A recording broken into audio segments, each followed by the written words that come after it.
வணக்கம். நாம் இன்று பார்க்கக்கூடிய வாசிப்பு காஃபி கப் ரீடிங். இங்கே உங்களோட ஃபைல் செலெக்ஷனுக்காக நான் 2 கோப்பைகள் வச்சுருக்கேன். அந்த 2 கோப்பைகளுக்கு மேலே 2 வண்ணங்களையும் வச்சுருக்கேன். ஒன்று பிங்க், இன்னொன்று பர்பிள் கலர். ஸோ இந்த 2 பாருங்கள். ரொம்ப பிடிச்சதை நீங்கள் தேர்வு செஞ்சு உங்களோட வாசிப்பை எடுத்துக்கலாம். இந்த கலரை தேர்வு செய்கிறதுக்கு முன்னாடி உங்களோட மூச்சு கொஞ்சம் கவனிச்சுட்டு ஒரு நிதானமாக நீங்கள் தேர்வு செஞ்சீங்களா இந்த வாசிப்பு உங்களுக்கு மிக சரியாக பொருந்துவதற்கு வாய்ப்புகள் உண்டு. ஓகேவா? ஸோ இப்போ நம்ம பர்பிள் கலர் முதல்ல பார்க்கலாம், பிங்க் கலர் செகண்டாக பார்க்கலாம். நான் சொன்ன மாதிரி ஒரு சில நொடிகள் உங்கள் மனது அமைதி பெற்ற பிறகு நீங்கள் இந்த வாசிப்பை பார்த்தீங்கன்னா ரொம்ப அதிகமாக உங்களுக்கு பொருந்துவதற்கு வாய்ப்புகள் இருக்குது. ஓகேவா? ஸோ உங்களோட கப்பை என்ன சொல்லுது அப்படின்னா, இந்த கையில் பிடிச்சோன்னே தெரியக்கூடிய விஷயங்கள் என்ன தெரியுமா? நீங்கள் அதிகமாக உங்களோட கடந்த காலத்திலே வாழ்ந்துட்டுருக்கீங்க அப்படிங்கிறது போல இருக்குது. எஸ், நிகழ்காலத்தில் இப்போ நீங்கள் இருந்தாலும் எப்போவுமே உங்களோட கடந்த காலத்தை வச்சே உங்களோட நிகழ்காலத்தை ஒப்பிட்டு பார்க்கக்கூடிய நபர்களாக இருப்பீங்க. அது ஏன்னா 2 விஷயம்தான். ஒன்று நல்லது, இன்னொன்று கெட்டது அப்படிங்கிறது போல இருக்கு. நல்லது என்ன அப்படின்னா, உங்களோட கடந்த காலத்தில் நீங்கள் நிறைய கஷ்டங்களை சுமந்துட்டு இருந்திருக்கலாம். அந்த கஷ்டங்கள்லேருந்து இப்போ ஒரு விடுதலையாகி ஒரு சேஃப் ஜோனில் கூட நீங்கள் இருக்கலாம். ஆனால் உங்களோட மனசு இப்போ எப்படி இருக்குன்னா, மறுபடியும் நமக்கு அந்த ஒரு கஷ்டம் வந்துடுமோ, நம்மளை மறுபடியும் போய் யாராவது அந்த இடத்துக்கு மாட்டி விட்டுருவாங்களோ அப்படின்ற ஒரு பயம் இருக்கலாம். ஏதோ ஒன்றுத்துலேருந்து விடுதலை ஆகிட்டு எப்படி ஒரு கிளி ஒரு கூண்டை விட்டு பறந்துருச்சு, சந்தோஷமாக பறந்துட்டு இருக்கு. ஆனால் அந்த கிளி அந்த சந்தோஷத்தை அனுபவிக்காமல் நம்மளை மறுபடியும் கூண்டுக்குள்ளே பிடிச்சி போட்டுருவாங்களோ அப்படிங்கிற ஒரு பயம் அது போல் இருக்கலாம். அப்படி இல்லைன்னா அந்த கிளி ஆல்ரெடி ரொம்ப சந்தோஷமாக இருந்திருக்கும். உங்களோட கடந்த காலங்களில் நீங்கள் ரொம்ப சந்தோஷமாக இருந்திருப்பீங்க. கணவன் மனைவி இப்படி வாழ்ந்திருக்கலாம், இல்லை காலத்தில் இருக்கலாம், ரொம்ப சந்தோஷமாக இருந்திருப்பீங்க. ஆனால் இப்போ நோ கான்டாக்ட் சிச்சுவேஷனில் இருக்க மாதிரியும் இருக்கு. எஸ், இந்த கோப்பையில் 2 விஷயங்கள் அப்படியே பளிச்சுன்னு தெரியுது. சந்தோஷமாக இருந்தவங்க இப்போ துக்கமாக இருக்காங்க, இன்னும் சில பேர் துக்கப்பட்டுட்டு இருக்காங்க, இப்போ சந்தோஷமாக இருக்காங்க. ஆனால் அது கடந்த காலத்தோட கம்பேர் பண்ணி பார்க்கும்போது நமக்கு அந்த ஸ்டேஜ் வந்துருமோ அப்படின்னு பார்க்குறீங்க. இப்போ நீங்கள் கடந்த காலங்களில் சந்தோஷமாக இருக்கீங்க, இப்போ கஷ்டத்தில் இருக்கீங்க. நான் சொல்கிறேன் இல்லையா, நீங்கள் எப்படி யோசிச்சுட்டே இருக்கீங்கன்னா, மறுபடியும் நம்ம இப்போ நோ கான்டாக்ட் சிச்சுவேஷனில் இருக்கீங்கன்னா மறுபடியும் அந்த நபர் கூட நம்ம ரீயூனியன் ஆகிடுவோமா, சந்தோஷம் மறுபடியும் நம்ம கைக்கு கிடைக்குமா அப்படின்னு ஒரு ஆவலோடு எதிர்பார்த்துட்ருக்கீங்க. அதே கஷ்டத்தில் இருந்து மீண்டவங்க இப்போ இருக்கிற அந்த சந்தோஷத்தை கூட அனுபவிக்காமல் மறுபடியும் நம்ம ஏதாவது கஷ்டத்தில் மாட்டிப்போமா அப்படிங்கிற அளவுக்கு இந்த கப்பு எஸ், இது ஃபுல்லாக ரொம்ப ஹெவியாக இருக்குது. கையில் பிடிக்கும்போது கொஞ்சம் வெயிட்டாக தான் இருக்குது. ஆனால் அந்த உணர்வுகள் சார்ந்து இப்போ நமக்கு ரெஸ்னேட் ஆகும் இல்லையா. இந்த பர்பிள் எடுத்தவங்களுக்காக நான் பிரார்த்தனை பண்ணி இதில் என்ன ரெஸ்னேட் ஆகுதோ நான் சொல்லணும்னு நினைக்கும் போது வரக்கூடிய விஷயங்கள் ரொம்ப அதிகமாக இருக்குது. ஒரு மன வலியை தருதுன்னு சொல்லலாம். ஆமாம், சந்தோஷத்தை தாண்டி உங்களுக்கு சந்தேகங்கள் அதிகமாக இருக்குது அப்படிங்கிறது போல் இந்த கப் எனக்கு உணர்த்துது. ஓகேவா? ஸோ பிரபஞ்சம் கொடுக்குற ஒரே ஒரு விஷயத்த நீங்கள் நல்லா புரிஞ்சுக்கோங்க. உங்கள் வாழ்க்கையில் கடந்த காலங்களில் நடந்த விஷயங்கள் உங்களோட நிகழ்காலத்தில் நடக்கிறதுக்கு வாய்ப்புகள் மிக மிக மிக குறைவு. நீங்கள் கடந்து வந்த பாதை கடந்து வந்தது தான், போனது தான். அது நீங்கள் மறுபடியும் எதிர்பார்த்தீங்கன்னா அது நடக்கிறது ரொம்ப கஷ்டம், இல்லை சிரமப்பட்டு நடக்கலாம் அப்படிங்கிறது போல இருக்கு. நீங்கள் மறுபடியும் ஒரு ரீயூனியன் ஆகிறதுக்கோ இல்லை வேறு ஏதாவது அதே நபர் கூட சேர்ந்து வாழணும்னு ஆசைப்படலாம். எனக்கு தெரியல, பிடிக்கும்போது ரெசனேட் ஆகுது நான் சொல்கிறேன். அது கொஞ்சம் சிரமத்தை உங்களுக்கு கொடுக்கும். ரொம்ப கஷ்டப்பட்ட பிறகு தான் நீங்கள் சேர்கிற மாதிரி இருக்கும் அப்படிங்கிறது போல இருக்குது. அதே ஏதோ ஒரு கஷ்டத்துலேருந்து மீண்டு வந்திருக்கீங்கன்னு நான் சொன்னேன் இல்லையா, மறுபடியும் போய் அதே போல் கஷ்டத்தில் நீங்கள் மாட்டிப்பீங்களான்னா மாற்றுறதுக்கும் வாய்ப்புகள் ரொம்ப கம்மி. ஸோ பார்த்துக்கோங்க. இது போன்ற ஒரு குழப்பத்தில் இருக்கீங்க அப்படின்னா இதுக்கான தீர்வை நீங்கள் வெளியில் தேடுறதோட உங்ககிட்ட நீங்கள் பதில் கேளுங்க. எஸ், இப்போ இந்த வாசிப்பு உங்களுக்கு ரொம்ப சரியாக பொருந்ததுன்னா கொஞ்ச நேரம் நீங்கள் ஒரு அமைதியான இடத்துல நின்று இல்லை உட்காந்து உங்கள் கூட நீங்களே பேசுங்க. இது போன்ற சந்தேகமோ இது போன்ற பயங்களோ எதனால் வருது, ஏன் இப்படி நம்ம திங்க் பண்ணுறோம் அப்படின்னு கேளுங்க. இதை விட ரொம்ப எளிமையாக சொல்லணும்னா, ஒரு கண்ணாடி அறை இருக்குன்னு வச்சுக்கோங்க. நீங்கள் அங்கே மையத்தில் நிற்கிறீங்க. ஓகே, நீங்கள் மட்டும்தான் இருக்கீங்க அந்த அறைக்குள்ளே, நடுவில் நின்றுட்டு இருக்கீங்க. உங்களை சுற்றி கண்ணாடி இருக்குது. ஸோ இப்போ நீங்கள் அங்கே பார்க்கும்போது நீங்கள் என்னவா பார்க்குறீங்களோ அதுதான் பிரதிபலிக்குது. ஓகேவா? ஸோ உங்களை சுற்றி இருக்கக்கூடிய விஷயங்களும் அப்படி தான். இந்த உலகம் தான் அதுன்னு நீங்கள் வச்சுக்கோங்க. இந்த உலகம் தான் அந்த கண்ணாடினா நீங்கள் எப்படி உங்களை காட்டிக்கிறீங்களோ அதன் பிரகாரம் தான் அதோட பிரதிபலிப்பு இருக்கும். நீங்கள் சில நேரங்களில் சந்தேகத்தோடையோ கவலையோடையோ ஒரு கோபத்தோடையோ இல்லை வருத்தத்தோடையோ இருக்கும்போது அதே தான் நீங்கள் பார்ப்பீங்க. வெளியில இருந்தும் அதே போல் பிரதிபலிப்பு தான் உங்களை நோக்கி வரும். ஸோ இங்கே மாறுறது யாருன்னு கேட்டிங்கன்னா நீங்கள் தான். உங்களுக்கான மாற்றங்கள் வேணும்னா முதல்ல மாறக்கூடிய நபர் நீங்கள் தான். ஒரு புதிய அத்தியாயம் எழுதணும்னு ஆசைப்பட்டீங்கன்னா புதுசாக ஒரு கதையை நீங்கள் தான் படைக்கணும். பழைய விஷயத்தையே நினச்சிட்டே இருந்தீங்கன்னா அது வேலைக்கே ஆகாது அப்படிங்கிறது போல தான் இந்த பிரபஞ்சம் எனக்கு உணர்த்துது. ஸோ எனக்கு ரெசனேட் ஆன விஷயங்களை நான் உங்களுக்கு சொல்லிட்டேன். இது எல்லாருக்கும் பொருந்துமான எனக்கு தெரியல. பொருந்துறவங்க எடுத்துக்கோங்க, பொருந்தாதவங்க தவிர்த்துருங்க. ஒரே விஷயம்தான், உங்கள் மனசில் ஒரு குழப்பமோ ஒரு வருத்தமோ ஒரு கோபமோ ஏதோ ஒரு அவநம்பிக்கையெல்லாம் இருந்ததுன்னா அந்த விஷயங்களெல்லாம் எடுத்துட்டு ஒரு தன்னம்பிக்கை, தைரியம், மன வலிமை தரக்கூடிய விஷயங்களை புகுத்துங்க. கண்டிப்பாக உங்கள் அந்த வெளியில போற சாத்தான்கள்லாம் வெளியில போகட்டும். நல்ல ஒரு அழகான தேவதைகளை உங்க மனசுல குடி போகும். அழகான வாழ்க்கை இருக்கு.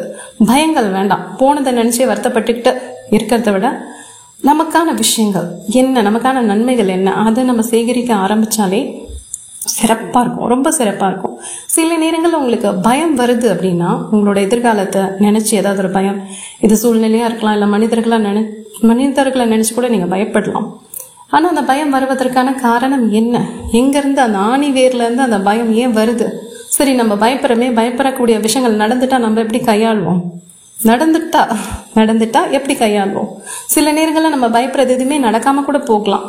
ஸோ ஏதோ ஒரு சந்தேகத்தை நீங்க தூக்கி சுமக்காம இப்ப இருக்கிற வாழ்க்கையில உங்களுக்கு எது சந்தோஷத்தை கொடுக்குது, எது பாதுகாப்பை கொடுக்குதோ அதுல உங்களோட கவனத்தை அதிகமா செலுத்துங்க. உங்களை விட்டு நீங்க பயப்படுறீங்கல்ல, அந்த கஷ்டம் வந்துருமான்னு சில பேர் இருக்கலாம், நினைச்சிட்டே இருக்கலாம். அந்த கஷ்டங்கள்லாம் அதுவா போக கூட வாய்ப்புகள் இருக்கு. சரியா? ஸோ பாருங்க, முதல்ல உங்களை நீங்க கொஞ்சம் தனிமைப்படுத்திட்டு உங்களுக்குள்ள என்னென்ன விஷயங்கள் ஓடிட்டு இருக்கு அப்படிங்கிறத நீங்க கவனிச்சு பார்த்தீங்கனாலே நிறைய விஷயங்களுக்கு விடை உங்களாலே காண முடியும் அப்படிங்கிறது. ஓகேவா? இந்த பிரபஞ்சம் உங்களுக்கு கொடுக்குற ஆன்சரா இருக்கலாம். இது ரொம்ப எளிமையான வாசிப்பு தான், பெருசா இதுல எதுவுமே தெரியல. அதே நேரம் நமக்கு மனசு சார்ந்த ஒரு சந்தோஷமோ புத்தி சார்ந்த சரியான யோசனைகளோ இருந்துட்டாலே நம்ம வாழ்க்கை ரொம்ப சுலபமா இருக்கும். காசு பணம் கூட தேவையில்லை, இதை வச்சுட்டே நம்ம பொழைச்சிக்கலாம் அப்படிங்கிறது போல இருக்கு. ஏன்னா உங்களுக்கு பணம் சார்ந்த பிரச்சனையை விட மனம் சார்ந்த பிரச்சனை தான் அதிகமா இருக்கிற மாதிரி இந்த கப்பு பிடிக்கும் போது ரெசனேட் ஆகுது. ஸோ அந்த மனம் சார்ந்த பிரச்சனையை தீக்கணும்னா அதுக்கு முதல்ல உங்களோட மனசு குருவா நீங்க மட்டும்தான் இருக்கணும். நீங்க தான் உங்களுக்கான வெளிச்சத்தை உங்களுக்கு கொடுத்துக்க முடியும் அப்படிங்கிறது போலதான் இந்த கப்ல இருந்து ரெசனேட் ஆகுது. ஓகேவா?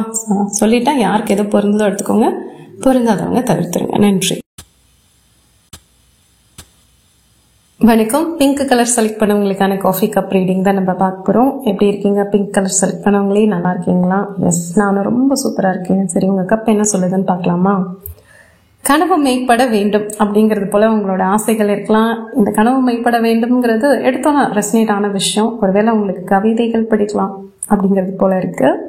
சரி, இது கனவு மெய்ப்படக்கூடிய காலமான்னு கேட்டா கண்டிப்பா இந்த பிங்க் கலர் எடுத்துருக்கீங்கன்னா நீங்க நினைக்கக்கூடிய விஷயங்களை உங்களால செஞ்சுக்க முடியும். ஓகேவா? அந்த அளவுக்கு இந்த ஆற்றல் அழகா இருக்கு.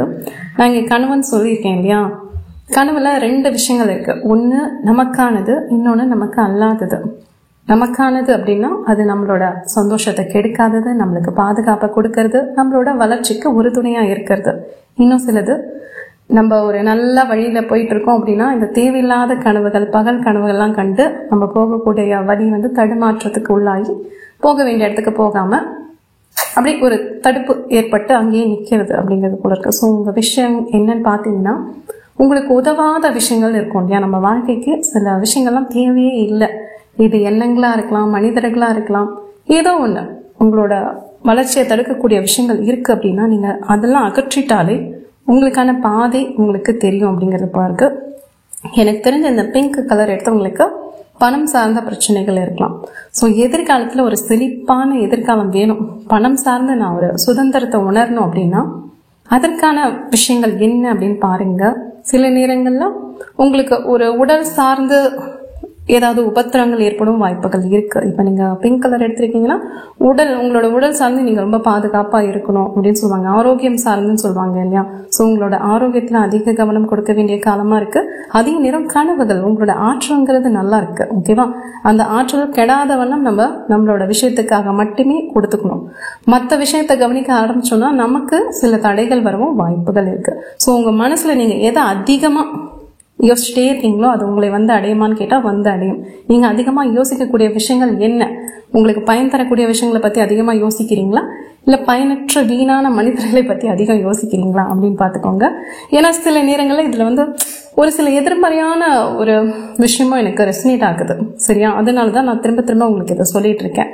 இது ஒண்ணுமே இப்போ பூவோட சேர்ந்து நாரும் மணக்கும். அந்த பூ கூட நாரு கூட வேற ஏதாவது ஒண்ணு கலந்துருச்சுன்னா அந்த பூவோட நறுமணமே கெட்டு போகும் இல்லையா?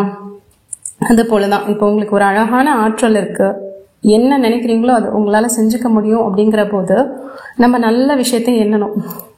தேவையில்லாத விஷயங்களுக்கு நம்ம கவனம் கொடுக்க ஆரம்பிச்சோம்னா தேவையில்லாத விஷயங்கள் தான் தலைவிரித்து ஆடும். ஸோ செழிப்பான எதிர்காலம் இருக்கான்னு கேட்டா சூப்பரா இருக்குங்க. பணம் சார்ந்த ஒரு புத்திசாலித்தனமான சாதுரியமான விஷயங்களை நீங்க கையாண்டீங்க. இப்ப பணம் சார்ந்து எங்கேயாவது முதலீடு பண்றதா இருக்கலாம், இல்ல பணத்தை பெருக்குவது எப்படின்னு நீங்க கொஞ்ச நேரம் உட்காந்து யோசிச்சீங்கன்னா ஒரு தெளிவான முடிவு கிடைக்கலாம். அதே நேரம் நம்ம அளவுக்கு மீறி விரலுக்கு ஏற்ற வீக்கம் இல்லாம அதிகமா ஆசைப்பட்டு அதிகமா நஷ்டமாகவும் வாய்ப்புகள் இருக்கு.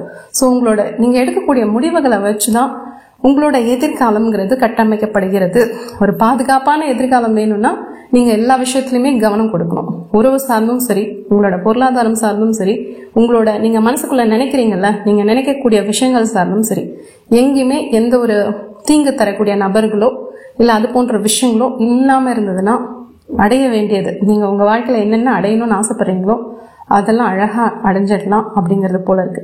ஸோ உங்களோட சக்தி, உங்களோட ஆற்றல் அறிந்து உங்க மனசை அமைதியா வச்சுக்கிட்டு நீங்க சில விஷயங்களை பண்ணீங்கன்னா சைலண்டா அமைதியா இந்த ஒரு தாம் தூம் அப்படின்லாம் இல்லாம உங்களுக்கான ஒரு பொறுமையோட நீங்க கையாண்டீங்கன்னா கண்டிப்பா உங்க வாழ்க்கையில அடுத்தடுத்த கட்டங்களுக்கு போகலாம்.